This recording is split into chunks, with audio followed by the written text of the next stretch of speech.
Hello guys, happy lunchtime. Ito kain tayo. Ulam tayo ng native chicken. Ang share ko is paa, gulay, at saka yung dugo niya. Yung bloody niya. Yan. Ito lang madlang people, kontento na yung Indaydora.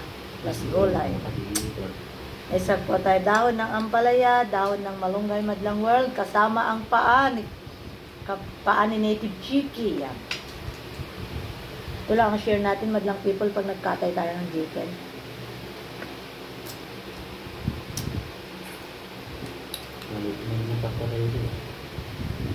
Lalo na, ubing na pelang di kita nga manok, bra. Digi, puro-puro ka na dyan nga, bisbijok di ko. December? Ay nga, native mo lang. Ay, baka di manador na rin yan. Nagito ka rin piyak idin, yan di video ko, makikita yun. Yan, madlang world. Let's eat the eating.